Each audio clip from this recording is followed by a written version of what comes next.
আসসালামু আলাইকুম। আমি ডাক্তার এইচ.এম. আউয়াল আবেদিন, শার্ক স্কলার। আমি আপনাদেরকে আমার ইউটিউব চ্যানেলে স্বাগত জানাতে চাই।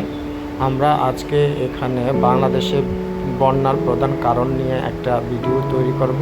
আশা করি আপনারা সবাই বিষয়বস্তুটি উপভোগ করে লাভবান হন। বাংলাদেশে প্রতি বছর 1 থেকে 1.5 কোটি মানুষ বন্যায় ক্ষতিগ্রস্ত হন। আবহাওয়া বাংলাদেশে প্রতি বছর জুন থেকে অক্টোবর মাসে বেশি বন্যা হয়। ক্ষতির পরিমাণ বাংলাদেশে প্রায় 7 থেকে 10% জায়গায় বন্যায় প্লাবিত হয় এবং $300 কোটি ক্ষতিগ্রস্ত হয়। বর্ষাকালীন বন্যার প্রধান কারণ হচ্ছে অতিরিক্ত বৃষ্টি। বাংলাদেশে প্রায় প্রতি বছর 2000 থেকে 2500 মিলিমিটার বৃষ্টি হয় এবং অতিরিক্ত বৃষ্টির চাপে নদ নদীগুলো ফুলে ফেঁপে ওঠে। তখন 70 থেকে 80% বৃষ্টির জন্য দায়ী হচ্ছে বন্যা।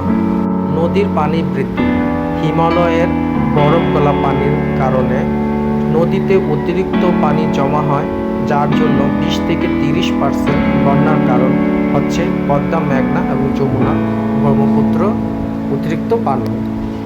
পাহাড়ি অঞ্চল থেকে প্রবাহ পাহাড়ি অঞ্চল থেকে পানি প্রবাহিত হয়ে নদ নদীতে অতিরিক্ত চাপের কারণে বন্যা তৈরি হয় এবং নদ নদীর উচ্চতা বৃদ্ধি। নদ নদীতে উচ্চতা বাড়লে অনেক সময় মাটি পড়ে উচ্চতা বেড়ে গেলে 5 থেকে 10% বন্যা হওয়ার ঝুঁকি বেড়ে যায়। শহরায়ন অথবা অবকাঠামো নিষ্কাশনের ফলে অতিরিক্ত পানির চাপ সৃষ্টি হয়, যার কারণে 5 থেকে 10% বন্যা তৈরি হয়।